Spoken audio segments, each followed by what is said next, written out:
Hello, I'm Penny, and in 1973, I survived a child abduction. I was 10 years old, and my person that caught me never released me. I later found out the truth about a lot of things, but I also was never allowed to talk about it. It was a family secret, and I was warned if I ever talked about it, I would face a severe punishment. And then later, I learned that's how they manipulated me that's why I was allowed one or two certain things, is because I could be manipulated by having such things. Now, back then, they didn't have safe houses. The cops didn't run out unless it was somebody was found murdered. There wasn't things were a lot different back in the 70s. I was abducted in New York. I'd been playing on a playground, and they were thought to be safe people to be around. I showed them my fishing spot, and on the way home, I got a gut feeling, and I turned around and I saw a big blue car, a big blue 1973 LTD. I remember it to this day, coming around the corner. I took off running, and one of the people caught me by my ponytail because I had long hair. I was always known for having long hair back then. And I was put in a car. I screamed so loud, trying to get help, I blew out a couple of my teeth that had been capped. And later I heard that I could be heard screaming. Sorry about that. I had to take a break. Yeah, it was years later when I heard that I was heard screaming. Anyways, they switched cars in town, and I was taken from New York. This had happened in New York. But, even though I'm kind of talking about this, I hadn't talked about it in a long time, it was 3 days after Secretariat won the Belmont. So it was in June. Now, later on, when I probably get to what's going to be 3 or 4 videos, you'll get the significance of how that came to play and how I hoped that it works out. Because I did end up getting in horse racing. And anyways, but back then, when something like that happened, and if it was a family member that stole you or took you and done as was done to me, because all of a sudden I was amongst 2 strange adults and 4 siblings, would I'd be trained to be that they were my siblings. You just didn't have an outlet to go tell anybody. And then when you reached 18 and could tell anyone, well, you were supposed to be an adult. You weren't supposed to talk about it. You were supposed to be okay. Years later, you're supposed to be okay. That's something that happened, you should have got over it. But when it happened, I remember the first time I was in school, the first day in school, I was so confused and so depressed. This is like 2 months later, because I didn't understand why the person that was a year older than me was in my same classes. And it was Tulsa. And I remember the teacher asking if any of us had any problems or had anything that we needed to discuss. And I raised my hand and I said, yes, I don't want her in my classes with me. I want to be alone. I don't want nobody from the house in my classes with me. I was basically saying. And, I just thought it ended there. Well, boy, when I got home, oh, did I hear it? Did I get it? She run home and she told her mother, and I meant she was the golden child.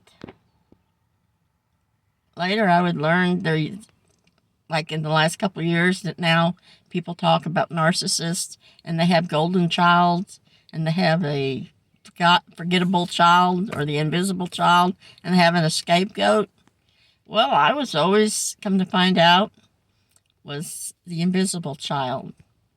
That's why, because in 1964, this is after I was a year old, I'm going backwards a little bit. My biological father, yes, these were biological parents that did this. And I don't understand how biological parents could do it. It was selfish, but as I tell the story, it'll probably make more sense how come.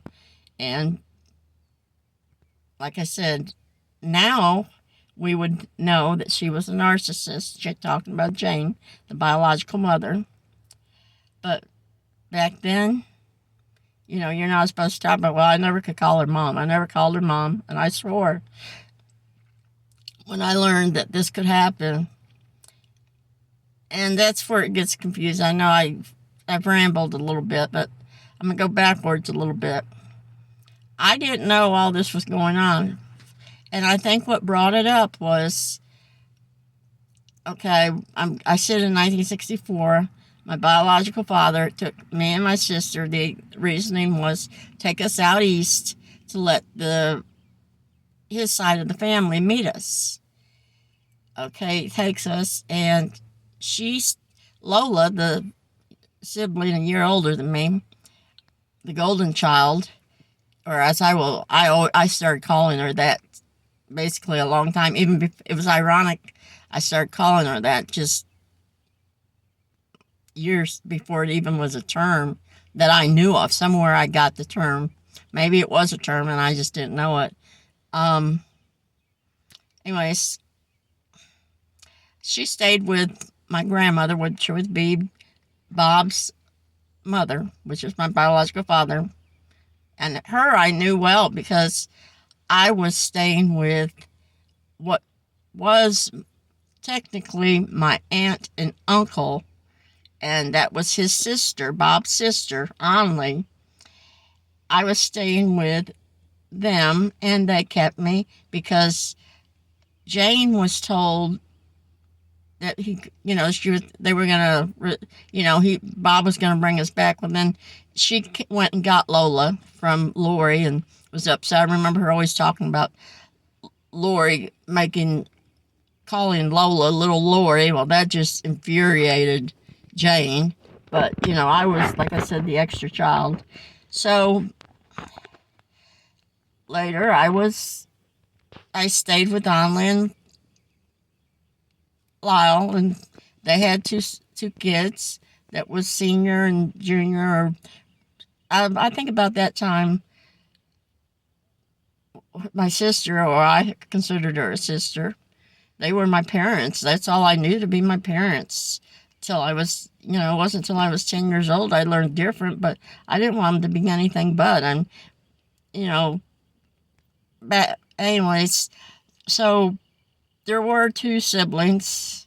They had two siblings. My brother, which was technically my cousin. I know it sounds bad to say cousin, brother. Then you start thinking of other things, but that's not the way it was at all.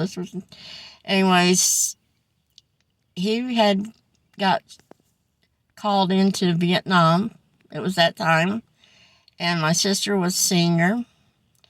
And she was real popular. She was homecoming queen. The year before that, my other cousin, Dean, he was always, he was quarterback. So it was a typical all American household.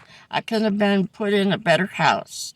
I, you know, always try. I just wanted to be like my big sister. She played clarinet. I ended up, playing clarinet. And in New York, you start playing instruments when you're in fourth grade. But I was always horse crazy. I never knew why. I just always was. I was the oddball in that room. I remember going to the dentist in Brockport or in Rochester, and there was some stables, and I was always watching to find, see if the people were riding the horses, jumping the hurdles, and I was just fascinated with horses. Needless to say, and everything pretty much was fine. And for years, we lived on this one street. We lived in a couple different houses because my father, Lyle, that should have been my father, he'd done some various farm type duties. One time he worked for a farm that had milk cattle, and he got kicked. I remember him having a broken leg when I was little, and being in bed for pretty much a month or so, or not very long really, but I don't know. I was little. I don't remember it all.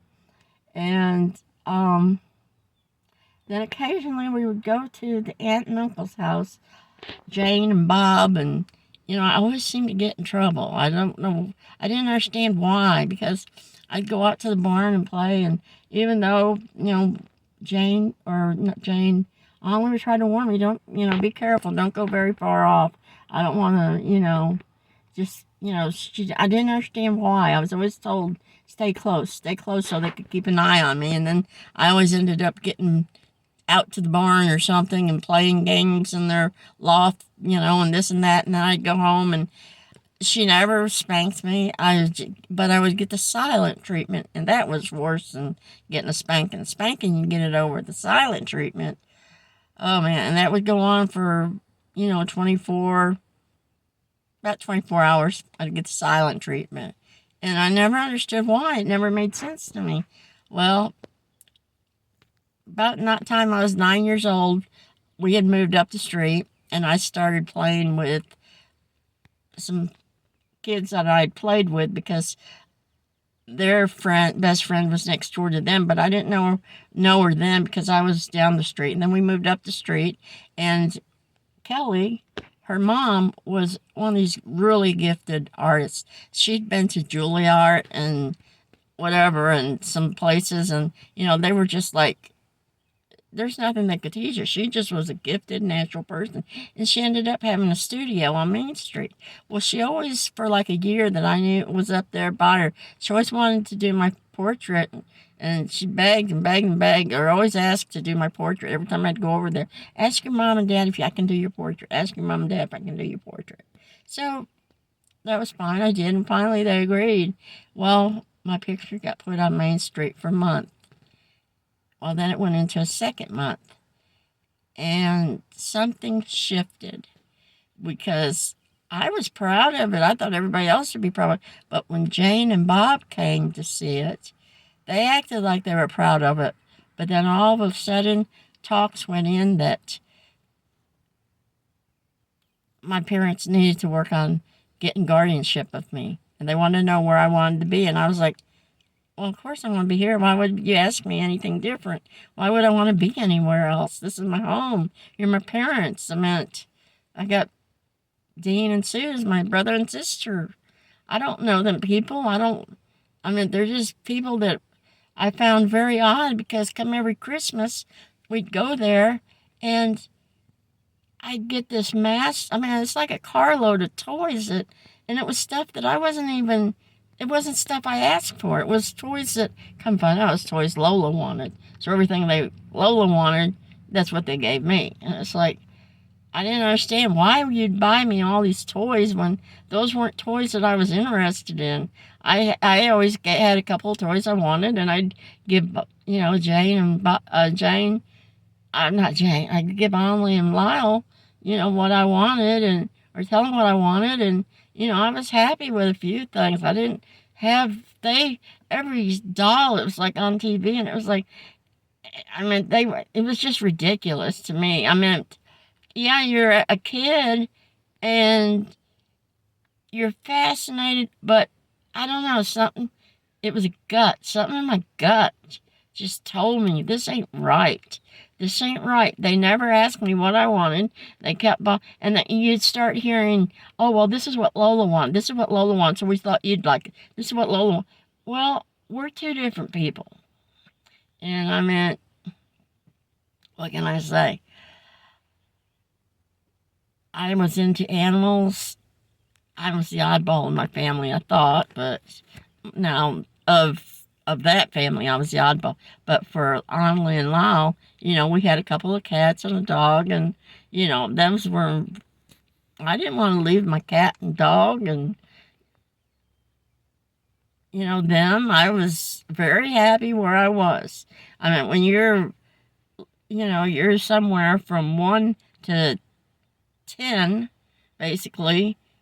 But back to that picture on Main Street, I didn't know. I think there was a man that was, I don't know why I get the impression, maybe an agent or something from New York City or something, because that lady was, I mean, she done postcards, or she didn't do postcards, she done cards for like Hallmark and card companies. You'd see her painting the flowers and doing cards, and that was her business. This is back in the 60s, early 70s. I mean, it was, who knows, but something happened at that ship, because all of a sudden it became important that they needed a guardianship of me. And and they asked me where I wanted, and I said I wanted to stay here. I never want to go with them people. I don't like them. I don't know them. They're nobody to me. Well, Jane, we learned, or now you would know. Now she would be technically given the name of being. She'd be diagnosed. I'm positive as a narcissist. There would be no way of her getting out of it. Later in another video, we'll get into that. But my childhood was fantastic in New York. I mean, my sister got married. I figured out, there was a little time there was an upsetting moment. Well, what it was is she got pregnant before getting married. And so that was a little shaking, but it all worked out. She married John, and they had, a house in Rochester, and she would take her